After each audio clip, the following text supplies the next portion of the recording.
নমস্কার, আমার বাংলা নিয়ে সন্ধ্যে 7টায় আমি অয়ন। এই মুহূর্তে প্রথমেই আমার বাংলা ব্রেকলেস, আমার বাংলায় প্রথমেই বাজেটে কি পেলেন সাধারণ মানুষ সেসব তো দেখাবো, কিন্তু আসলে শরিক নির্ভর মোদী সরকার, টিডিপি আর জেডিইউ এই দুই শরিকের ওপর নির্ভরশীল, বড্ড নির্ভরশীল এই মোদী সরকার। আর তাই অন্ধ্রপ্রদেশ এবং বিহারের জন্য ঢালাও বরাদ্দ বাজেটে।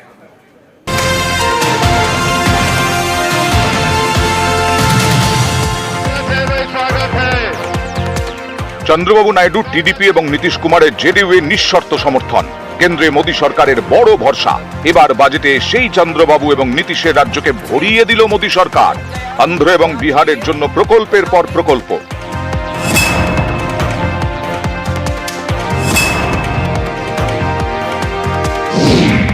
বিহারে ব্রিজ এবং রাস্তা নির্মাণে বরাদ্দ করা হলো 26,000 কোটি টাকা। We will also support development of road connectivity projects, namely 1.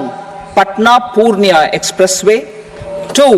Buxar-Bhagalpur Expressway, 3.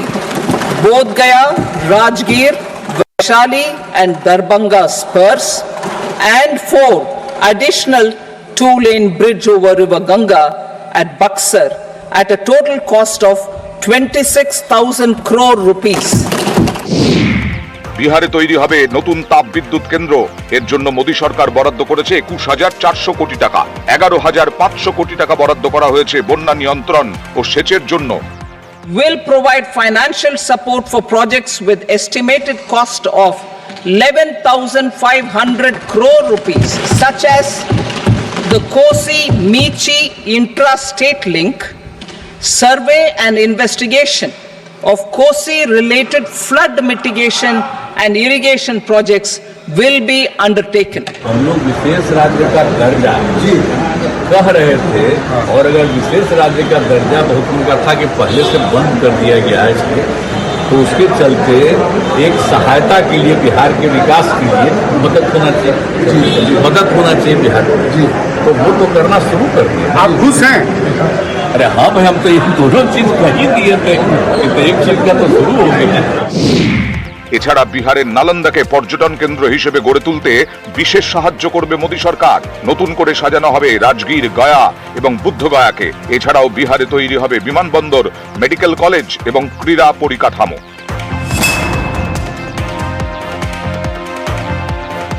Andhra Pradesh পুনর্গঠন আইনের অধীনে চন্দ্রবাবু নাইডুর রাজ্যকেও বিশাল আর্থিক সাহায্যের ঘোষণা করেছে মোদী সরকার।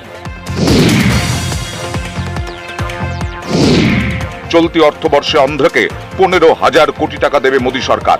এছাড়া পোভালম সেচ প্রকল্পে বিশেষ গুরুত্ব দেওয়া হবে। বিশাখাপত্তনম, চেন্নাই এবং হায়দ্রাবাদ বেঙ্গালুরু ইন্ডাস্ট্রিয়াল করিডোরে পরিকাঠামো উন্নয়নের ঘোষণা করেছেন সীতারামন। এছাড়া রায়লসীমা, প্রকাশমের মতো পিছিয়ে পড়া অংশের জন্য বিশেষ আর্থিক সাহায্য। Andhra Pradesh Reorganization Act. Our government has made concerted efforts to fulfill the commitments in Andhra Pradesh Reorganization Act. Recognizing the state's need for a capital, we will facilitate special financial support through multilateral development agencies. In the current financial year, 15,000 crore rupees will be arranged. পূর্বাঞ্চলের রাজ্যগুলির উন্নয়নে এদিন প্রকল্প ঘোষণা করেছে মোদী সরকার। সেখানেও যুক্ত করা হয়েছে দক্ষিণের রাজ্য অন্ধ্রপ্রদেশকে।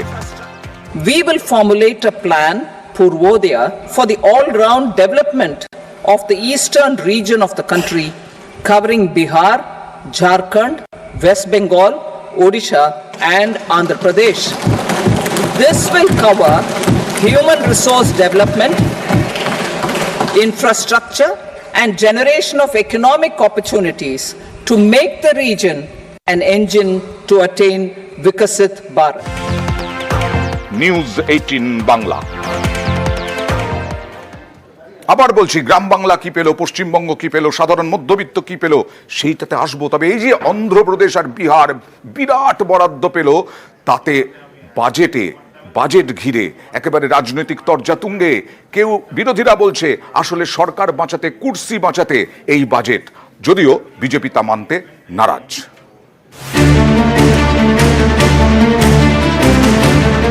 দেশের জনগণের স্বার্থে বাজেট নাকি শরিক রাজ্যে ঢালাও প্রকল্প দিয়ে কেন্দ্রের সরকার বাঁচানোর বাজেট? নির্মলা সীতারামনের সপ্তম বাজেট পেশের পর থেকে এ নিয়ে জোর তরজা। सुरेंद्र अधिकारी 4 दिन आगे जो কথাটা বলেছিল जो हमारे साथ हम उनके साथ তো প্রমাণ করে দিই যে নিজের সরকারকে বাঁচিয়ে রাখার জন্য বিহারকে আর অন্ধ্রপ্রদেশকে অন্য রাজ্যকে দিক আমাদের কোনো আপত্তি নেই, কিন্তু বাংলাকে বঞ্চিত করে রেখে নয়, বাংলার মানুষ আবার জবাব দেবে।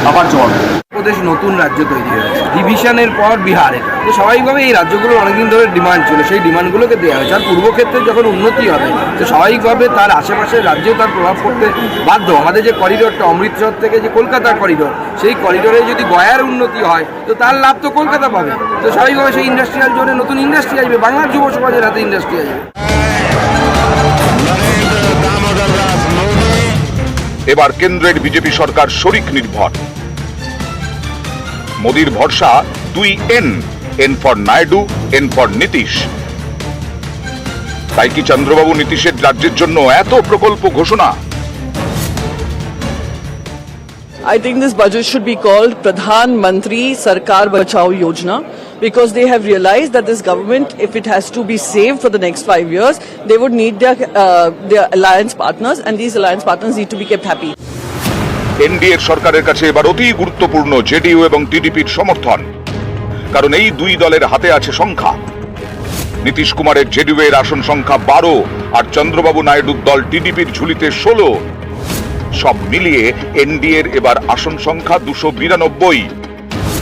অর্থাৎ নীতিশ ও নাইডুর দুদল সরে গেলে সেটা কমে হবে 264, যা ম্যাজিক ফিগার 272-এর কম। বিরোধীদের দাবি এই কারণেই চন্দ্রবাবুর রাজ্য অন্ধ্র এবং নীতিশের রাজ্য বিহারের জন্য ঢালাও ঘোষণা করল মোদী সরকার। অনেক অবিজেপি রাজ্যেরই বক্তব্য, বিহার অন্ধ্রপ্রদেশ প্রকল্প পাচ্ছে ভালো কথা, কিন্তু বাকিরা কি দোষ করলো? বাজেটের বাংলাকে বঞ্চনার অভিযোগে এদিন রাজ্যসভা থেকে ওয়াকআউট করেন তৃণমূল সাংসদরা। अरे ये तो कुर्सी बजा बजट है नीतीश कुमार और आंध्र प्रदेश का। उनको सेव करने के लिए, उनको पास में रखने के लिए इसका बजट है। ये इंडिया का बजट नहीं है, देश के लिए बजट नहीं है। बंगाल को तो कुछ ही नहीं दिया है, बंगाली को वो लोग देखने नहीं सकता है। अब मान लीजिए सरकार बचानी है तो अच्छी बात है कि बिहार को, आंध्र प्रदेश को कुछ विशेष पैकेज या विशेष योजनाओं से जोड़ा गया है, लेकिन उत्तर प्रदेश जैसा प्रदेश जो प्रधानमंत्री देता है, क्या वहाँ के किसान के लिए कुछ बड़े फैसले हैं? क्या प्रधानमंत्री आवास योजना सिर्फ बिहार और आंध्र में बनने वाला है?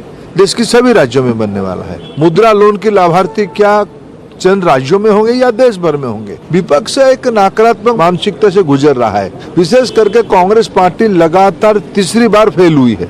इसकी हताशा उनको सब चीज में दिखता है।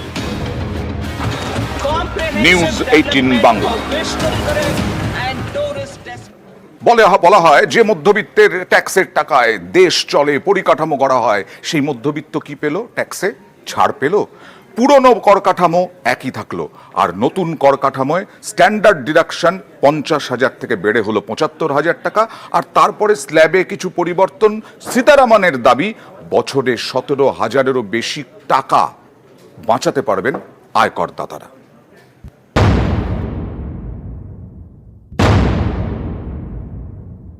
The standard deduction for salaried employees is proposed to be increased from 50,000 to 75,000 rupees. নতুন কর কাঠামোয় বছরে করযোগ্য আয় 7 লক্ষ হলে কোনো ট্যাক্স দিতে হয় না, কিন্তু 7 লক্ষের বেশি হলে কর দিতে হয়। কিভাবে সেই কর দিতে হবে? নতুন স্ল্যাবের ঘোষণা করেছেন Nirmala Sitharaman. I have two announcements to make for those opting for the new tax regime.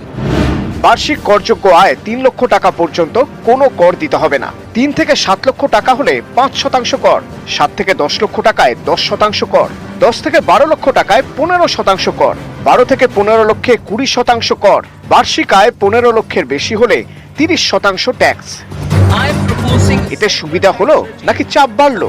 দেখুন অঙ্ক কি বলছে। ধরুন কারো বছরে করযোগ্য আয় 15,75,000 টাকা, তাহলে প্রথমে তিনি ছাড় পাবেন স্ট্যান্ডার্ড ডিডাকশনে। 15,75,000 থেকে 75,000 টাকা স্ট্যান্ডার্ড ডিডাকশন হিসেবে বাদ, বাকি 15 লক্ষ টাকার উপরে তাকে আয়কর দিতে হবে। প্রথম 3 লক্ষ টাকা পর্যন্ত কোনো কর দিতে হবে না, বাকি 12 লক্ষ টাকার জন্য স্ল্যাব অনুযায়ী কর দিতে হবে। এর মধ্যে 3 থেকে 7 লক্ষ 5% হারে অর্থাৎ 20,000 টাকা, 7 থেকে 10 লক্ষ 10% হারে অর্থাৎ 30,000 টাকা, 10 থেকে 12 লক্ষ 15% হারে যার পরিমাণ 30,000 টাকা, 12 থেকে 15 লক্ষ 20% হারে অর্থাৎ 60,000 টাকা। তার মানে বছরে 15,75,000 টাকা করযোগ্য আয় হলে এবার থেকে আয়কর দিতে হবে 1,40,000 টাকা। আগে দিতে হতো 1,57,500 টাকা। ফলে এবার সাশ্রয় হবে বছরে 17,500 টাকা। A salaried employee in the new tax regime stands to save up to 17,500 rupees in income tax. সরকার বরাবরই চাইছে যে সাধারণ মানুষ যাতে নতুন কর কাঠামোতে অভ্যস্ত হয়ে ওঠে, তাদের জন্যই কিন্তু এই স্ট্যান্ডার্ড ডিডাকশন সেটা 50,000 টাকা থেকে বাড়িয়ে 75,000 টাকা করা হয়েছে, এবং ট্যাক্স স্ল্যাব সেই স্ল্যাবটারও একটুখানি মার্জিনাল চেঞ্জেস করা হয়েছে। পুরনো কর কাঠামোতে যারা ছিলেন তাদের ক্ষেত্রে ট্যাক্স স্ল্যাব একদম অপরিবর্তিত, তাদের ক্ষেত্রে স্ট্যান্ডার্ড ডিডাকশন 50,000 টাকাই থাকবে। পুরনো কর কাঠামোতে যারা আছেন তাদের জন্য কোনো রকম সরকার চিন্তা করেননি, তাদের জন্য কোনো রকম উৎসাহ দেননি। নয়া কর কাঠামোয় নানা বদল, কিন্তু পুরনো কর কাঠামো একই রইল। जरूर हमारी इरादा ये है कि सिंपलर टैक्सेशन रजीम होना चाहिए। ओल्ड टैक्स रजीम को सिंपल करने के रास्ते पर ही ये नया टैक्स रजीम आया है। सनसेट होगा कि नहीं होगा वो अभी मैं बोल नहीं सकती हूँ, वो रिव्यू करने के बाद ही हम एक डिसीजन लेंगे। নিউজ 18 বাংলা।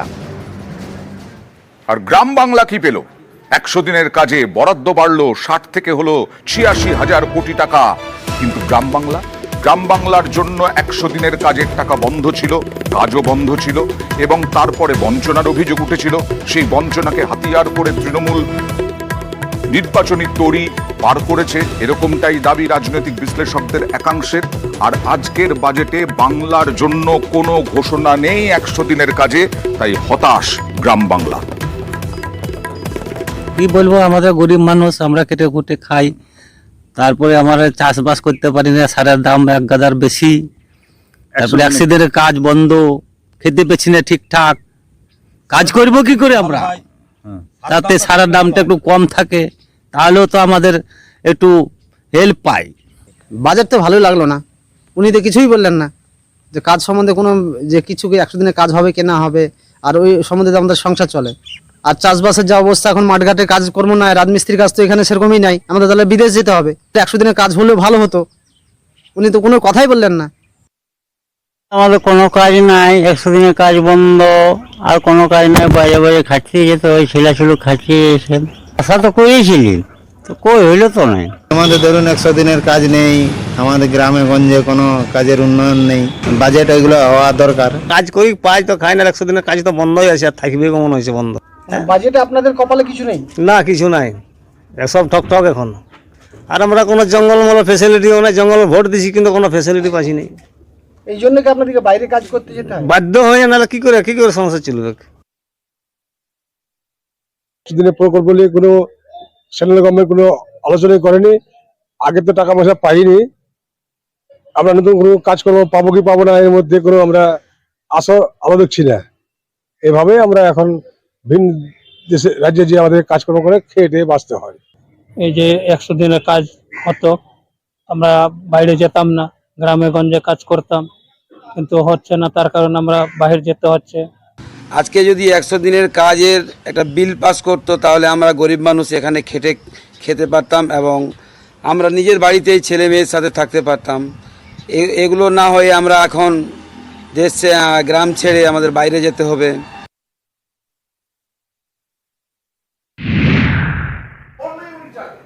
আর চাকরির প্রতিশ্রুতি বারবার দেওয়া হয়েছে, কিন্তু সেই কর্মসংস্থানের দিশা কি এই বাজেটে দেখা গেল? স্কিল ডেভেলপমেন্ট, নিযুক্তি, এই সব নিয়ে বার্তা দেওয়া হলো, কিন্তু কর্মসংস্থান, চাকরির কি হলো? আমি আজকে ইন্ডিয়ার ইউথ, তো আমার তো ফার্স্ট কোয়েশ্চেন হবে এমপ্লয়মেন্ট নিয়ে। কিন্তু এইবার বাজেটে যেটা আমার মনে হলো যে এমপ্লয়মেন্ট নিয়ে খুব ক্লিয়ার কোনো কথা বলা হলো না। অনেক রকমের ইন্টার্নশিপ নিয়ে কথা বলা হচ্ছে, যে এরকম 6,000 রুপিজের ইন্টার্নশিপ অফার করা হবে, বাট ইন্টার্নশিপটাই কি শেষ? আমরা তো চাই যে আমরা একটা স্টেবল একটা জবে ঢুকি।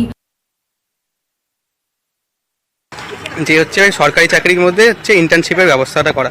এখন ইন্টার্নশিপের ব্যবস্থা করা মানে সেটা একটা টোটালি প্রাইভেট জবের মতনই হয়ে গেল। প্রাইভেট জবে আমরা যেমন দেখছি ফার্স্টে ইন্টার্নশিপ হবে, সে একটা খুব কম বেতনে, তারপরে সেখানে পার্মানেন্ট হবে কিনা সে সন্দেহ থেকে যায় একটা মানুষের মধ্যে। সেই হিসাবে সরকারি চাকরি একটা প্রত্যেকটা মানুষের কাছেই যে একটা সুবিধা থাকে, যে সবাই মানুষের থাকে একটা যে তার ভবিষ্যৎ সিকিউর হওয়া সরকারি চাকরি পাওয়া এখন সরকারি চাকরিতে যদি ইন্টার্নশিপ হয় সে বিষয়ে হচ্ছে বাকি ছাত্ররা বা ছাত্র সমাজ যুব সমাজ যারা আছে, যা বেকারত্ব যে হার বাড়ছে দেশে, সেটা আমি ভাববো যে আরো বেশি বেড়ে যাবে। যেটা হচ্ছে সেটা একটা একদমই কম টাইম পিরিয়ডের জন্য, যেটার জন্য কোনো ফিউচার সিকিউর না। এবার একটা স্টুডেন্ট এত বছর ধরে পড়াশোনা করছে, খাটাখাটনি করছে, সেখানে যখন একটা ইনসিকিউর ফিউচার পাবে তো অটোমেটিক্যালি ওর একটা ডিপ্রেশন বলো বা একটা কিছুক্ষণ সময়ের জন্য কাজ করলো, তারপর সে কাজটা চলে গেল, তো তখন তো নিজেও একটা খারাপ ফেস দিয়ে যাবে না। তো এত বছর পড়াশোনা করার পর যদি একটা নির্দিষ্ট সময়ের জন্য কেউ যদি চাকরি পায় তারপর তাকে বের করে দেওয়া হচ্ছে, সেটা কখনোই ঠিক না। আর মাত্র দেখতে দেখতে চলে আসবে কয়েকটা দিন বাকি, দুর্গাপুজো। আর সেই দুর্গাপুজোয় ক্লাবগুলির অনুদান এবার আরো বাড়লো। রাজ্য এবার অনুদান দেবে 85,000 টাকা করে, অর্থাৎ 70,000 থেকে বেড়ে 85,000 টাকা ক্লাবগুলোকে অনুদান। এবং আগামী বছর এই অনুদান যে 1 লক্ষ টাকা হবে তার আগাম ঘোষণা করলেন মুখ্যমন্ত্রী মমতা বন্দ্যোপাধ্যায়। আগের বারে ফায়ার লাইসেন্স সহ সমস্ত সরকারি ফি মকুব করা হয়েছিল, এবারেও সেটা বজায় থাকবে। বিদ্যুতের ছাড় আগের বারে ছিল 66%, কিন্তু এবার আমি সিএসসির সাথে কথা বলেছি, আমি বলেছি 66% হবে না, 75% ছাড় করো। আর গতবারে অনুদান পেয়েছিলেন কত? প্রথম যখন শুরু করেছিলাম 25,000 দিয়ে, তারপরে আস্তে আস্তে আস্তে আস্তে 70 এসছে। এবার 70 থেকে স্ল্যাবটা বাড়িয়ে 85,000 করে দিলাম। এবার যদি 15,000 বাড়তে পারে, আগামী দিনে বলে রাখলাম আগামী বছর এটা 1 করে দেবো। 2 বছরেরটাই কিন্তু ডিক্লেয়ার করে দিলাম। কিন্তু ক্লাবগুলোকে সতর্কও করে দিয়েছেন, এই যে থিম থেকে আরম্ভ করে আলোর সজ্জা, এর জন্য যাতে কোনো অসুবিধে না হয় সাধারণ মানুষের, সেইভাবেও সতর্ক করে দিলেন মমতা বন্দ্যোপাধ্যায়। কোন পুজোর কি থিম, এটা নিয়ে আমি রাজীবকেও বলবো, বিনীতকেও বলবো, জেলা ব্লক থেকে শুরু করে কলকাতার সব ক্লাবগুলো একটু দেখে নেওয়া। থিম নিশ্চয়ই অনেকেই ডিসক্লোজ করতে চায় না, আমি ডিসক্লোজ করতে বলছি না, কিন্তু পুলিশকে আপনারা শেয়ার করুন। কারণ আমি দেখেছি কাগজে একটা সংবাদে কেউ নাকি 112 ফুটের একটা দুর্গাপুজো করছে। কেন? ইমাজিন এটা আপনার স্ট্যাম্পিড হয়ে যাবে, একবারে ভেবেছেন? শুধু ঠাকুর তৈরি করলে হয় না, শুধু আমি একটা চমক দিয়ে লাইটিং এর খেলা করলাম, লেজারের খেলা করলাম, আরে প্লেনের অ্যাক্সিডেন্ট হয়ে যেতে পারে, অন্য মানুষের ক্ষতি হতে পারে। স্ট্যাম্পিড যাতে না হয়, ক্লাবগুলোকে এটার জন্য দায়িত্ব নিতে হবে। এবার শপথ নিয়ে বিতর্কের খবর। রাজ্যপাল সংঘাত চলছেই। সায়ন্তিকা রেয়াতের পর চারজন নতুন তৃণমূল বিধায়ক, তাদের শপথ নিয়েও রাজ্যপাল সংঘাত। আজকে মুখ্যমন্ত্রী মমতা বন্দ্যোপাধ্যায় তিনি একেবারে রাজ্যপালকে নিশানা করলেন। রাজ্যপালকে বললেন যে তার পরিপ্রেক্ষিতে যে চিঠি রাজভবন দিয়েছিল তা ঠিক নয়, সেটার কোনো সম্পর্ক নেই এর সাথে। শুধু তাই নয়, বুঝিয়ে দিলেন রাজ্যপালকে যে তিনি কোনো রাজনৈতিক ব্যক্তিত্ব নন, রাজনীতির সঙ্গে তার কোনো যোগ নেই। লাইনে চলতে বললেন, বেলাইন করলে চলবে না, এমনই হুঁশিয়ারি মমতা বন্দ্যোপাধ্যায়ের। আর বিধানসভাতেই শপথ নিলেন তৃণমূলের নতুন, যেটা বলছিলাম, 4 বিধায়ক, কৃষ্ণ কল্যাণী, মধুপর্ণা ঠাকুর, মুকুটমণি অধিকারী এবং সুপ্তি পাণ্ডে। শুধু আমার জয় নয়, এটা বাগদার জয়, মমতা ব্যানার্জির জয়, আমাদের মতুয়া ধর্মের জয়। ওদের জন্য আমি কাজ করতে পারি, ও সুযোগ ওনারা আমাকে দিয়েছে, ওনাদের হয়ে যেন আমি কাজ করতে পারি, ওনাদের সুযোগ দিয়েছে যখন, আমি ওনাদের পাশে দাঁড়া, ভালোবাসাটা আমি ওনাকে ফিরিয়ে দেবো। এবার ওখানে ব্রিজের খুব সমস্যা, রাস্তার খুব সমস্যা, লাইটের, এই 3টে কাজ আমার ওনাদের কথা দিয়েছি কি আমি যখন বিধায়ক হয়ে আসবো, ওনাদের ঘরের মেয়ে হয়ে আমি ওনাদের পাশে দাঁড়াবো, এই 3টে কাজ আমি করবো। আনন্দিত, গর্বিত, উচ্ছ্বসিত যে আমরা বিধানসভায় পার্টিসিপেট করতে পারছি। এই নতুন করে জয় বিগত 3 বছর ধরে যে অসম্পূর্ণ কাজ আছে সেগুলোকে সম্পূর্ণ করা এবং সেই সাথে সাথে আগামী দিনে আরো বেশি করে মানুষের পাশে থাকা। ফুল ফ্যামিলি ছিল মানুষের কাজে, কাজেই যে কাজ করা ছিল সেই কাজের ওপর আমাকে একটু টাচ আপ দিতে হবে।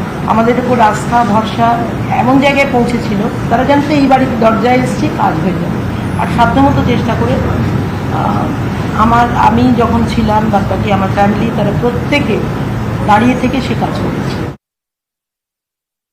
যাতে ডেভেলপমেন্টমূলক কাজ হয় সেদিকে আমাদের নজর থাকবে, কেননা আজকে আমাদেরকে জনাদেশ আমরা পেয়েছি, লোকেরা আমাদের ভোট দিয়ে জয়যুক্ত করেছে। নিশ্চিত আমাদের এলাকার সার্বিক উন্নয়ন করার আমাদের দায়িত্ব, সেই দিকেই আমরা এগোবো। যে নিটে বিরাট দুর্নীতির অভিযোগ উঠেছিল, যে নিট নিয়ে বিরাট আন্দোলন এ রাজ্যে শুধু নয় গোটা দেশে ছড়িয়ে পড়েছিল, সেই নিট ফের প্রশ্ন ফাঁসে নতুন করে আর নয়, জানিয়ে দিল সুপ্রিম কোর্ট। নিটে কোনো পদ্ধতিগত ত্রুটির প্রমাণ মেলেনি। হাজারিবাগ ও পাটনাতেই প্রশ্ন ফাঁস, সিবিআই তদন্তের ভিত্তিতেই সুপ্রিম কোর্টের নির্দেশ।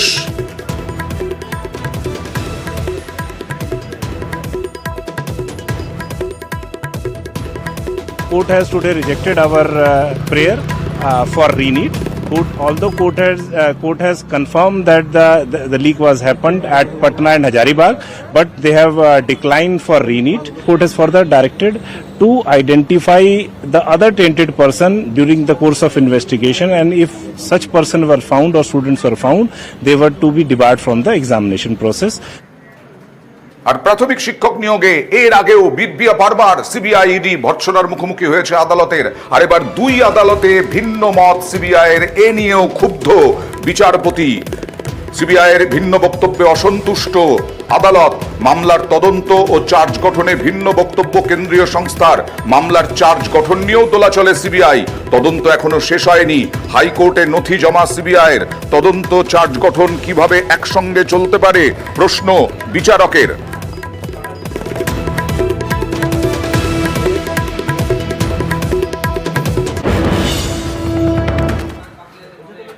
ভুয়ো শিক্ষকদের টাকা ফেরাতে কি পদক্ষেপ, প্রশ্ন আদালতের।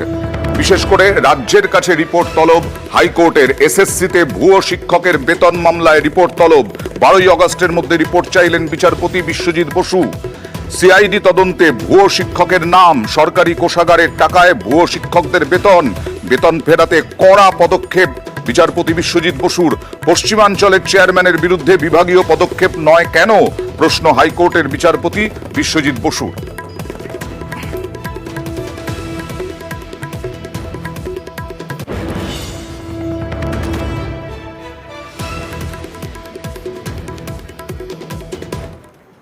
এই মুহূর্তে আরো একটি গুরুত্বপূর্ণ খবর, বৃষ্টির ঘাটতি। অবশ্যই দক্ষিণবঙ্গে বিশেষ করে পশ্চিমাঞ্চলে বৃষ্টির ঘাটতি। সেই বৃষ্টির ঘাটতিতে চাষে দুর্ভোগ। সেই চাষে দুর্ভোগে, বৃষ্টির ঘাটতিতে চাষে দুর্ভোগের আশঙ্কা। সাহায্য করবে ডিভিসি। দক্ষিণবঙ্গে জুলাইয়েও বর্ষার ঘাটতি, জল সমস্যায় একাধিক জেলার কৃষক। কথা বলবো প্রতিনিধি শরদিন্দুর সঙ্গে। শরদিন্দু, কিভাবে ডিভিসি সাহায্য করতে পারে?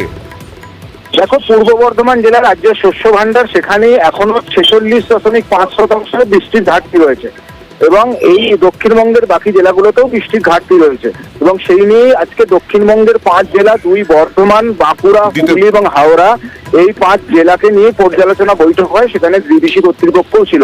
সেখানে দেখা যায় যে গতবারের তুলনায় পাঞ্চেত এবং মাইথন জলাধারে 6 ফুট করে বেশি জল আছে। তাই সেই জলই সেচের জন্য ছাড়া হবে।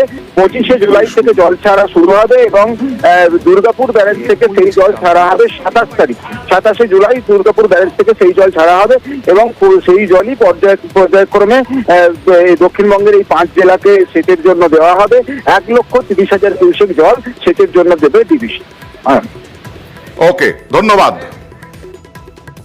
আগামী 25 তারিখে 20 ফিট জল ছাড়া হবে। হয়তো আমাদের এখান পর্যন্ত আসতে 26 বা 27 তারিখ হবে সেটা। আর 1,40,000 কিউসেক জল প্রথমে ছাড়া হচ্ছে, যেটা 15 দিনের মধ্যে আস্তে আস্তে ইনস্টলমেন্টে ছাড়বে। আপাতত এটা ফার্স্ট ইনস্টলমেন্ট, কেন চাষ এখনো শুরু হয়নি। চাষটা শুরু হোক, তারপরে তো প্রশাসন আস্তে আস্তে জল আসবে। আমাদের এখানে ডিভিশনাল কমিশনার যে আছে রাজ্যে তিনি এসেছিলেন এবং আমাদের হচ্ছে ডিএম ম্যাডাম ছিলেন এবং যারা আধিকারিক আছে সবাই ছিল। আমাদের মিটিংয়ে আমাদের সিদ্ধান্ত হয়েছে যে 25শে জুলাই ড্যাম্পে জল ছাড়বে, 27শে জুলাই হচ্ছে দুর্গাপুর ব্যারেজে জল ছাড়বে। স্বাভাবিকভাবে আমাদের যে পূর্ব বর্ধমান জেলা চাষিরা 27 তারিখের পর থেকে জল পাওয়া আরম্ভ হবে এবং তারা জল পাবে। সরকারি জমি দখলে রেয়াত নয়, মুখ্যমন্ত্রী হুঁশিয়ারি দিয়েছিলেন আর সেই মতোই কাজ হচ্ছে। নকশালবাড়িতে সরকারি জমি দখলের অভিযোগে তৃণমূল পঞ্চায়েত সমিতির সদস্য গ্রেফতার হলেন। আর বাগদায় পিডব্লিউডি ড্রেনের ওপরেই নির্মাণ, অভিযোগের তীর সেই তৃণমূল পঞ্চায়েত সদস্যের দিকেই। দেখুন।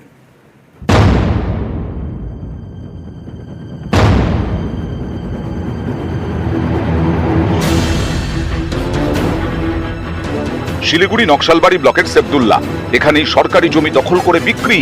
অভিযোগের আঙুল নকশালবাড়ি পঞ্চায়েত সমিতির তৃণমূল সদস্য তথা পূর্ত কর্মাধ্যক্ষ আশরাফ আনসারির বিরুদ্ধে। সোমবার রাতে নকশালবাড়ি থেকে তাকে গ্রেফতার করে পুলিশ।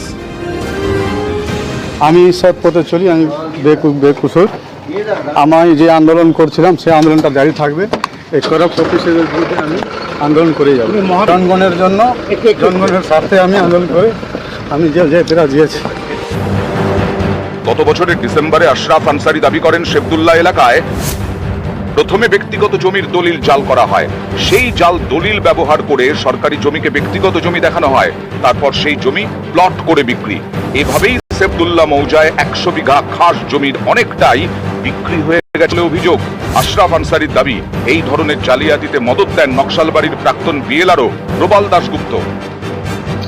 এ নিয়ে তখন প্রশাসনের দ্বারস্থ হন আশরাফ। তদন্ত শুরু করে নকশালবাড়ির বিএলআরও। সেই তদন্তের প্রেক্ষিতে তৃণমূল পঞ্চায়েত সমিতির সদস্য এবং আরও 9 জনের বিরুদ্ধে নকশালবাড়ি থানায় অভিযোগ জানানো হয়। তাদের বিরুদ্ধে সরকারি জমি দখল এবং বিক্রির অভিযোগ আনা হয়। তারপরেই আশরাফকে গ্রেফতার করে পুলিশ। মানে কিছু জমি বেশ জমি ছিল, সেই জমিগুলো ট্রান্সফার হয়ে রায়পুরে, সরকারি জমি ছিল কোনো সময়, ওটাকে পড়ে রায়পুর। এখন কি ব্যাপারে হয়েছে সেটা তদন্ত হচ্ছে। কিন্তু এটা তো ফ্রেশ ঘটনা না, প্রাক্তন বিআর টাইমের না, এটা অনেক আগের ঘটনাগুলো। উত্তর 24 পরগনার বাগদা গ্রাম পঞ্চায়েতের নতুন বাজার, এখানেও সরকারি জমি দখল। ড্রেনের ওপর তৈরি হচ্ছে বাড়ি।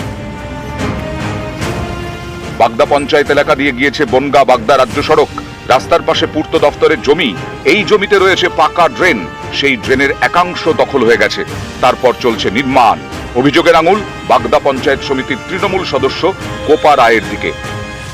হ্যাঁ, বেআইনি। আমি তো বলছি আমার পেছনে কনস্ট্রাকশন করতে হবে, আমার ঘর করতে হবে, তার মাল মেটারে রাখার জন্য আমি করেছি। তাহলে যদি বেআইনি হয় তাহলে ওইগুলো কি হবে, যেখানে 3 তলা বিল্ডিং আছে, 2 তলা বিল্ডিং আছে। লোকাল প্রশাসন হিসেবে আমরা দেখেছি যে পিডব্লিউডির পাশ দিয়ে কিছু ড্রেন আছে, সেই ড্রেনের উপর কিছু মানুষ সেই ড্রেনের উপর ঘর করেছেন। সেরকমভাবে হয়তো গোপালবাবু সেই দোকানটা করেছেন, তো খোঁজে দেখছি। তবে ঊর্ধ্বতন কর্তৃপক্ষকে আমি জানাবো, লিখিত আকারেই জানাবো। শিলিগুড়ি থেকে বিশ্বজিৎ মিশ্র এবং উত্তর 24 পরগনা থেকে অনিরুদ্ধ কীর্তনিয়া, নিউজ 18 বাংলা।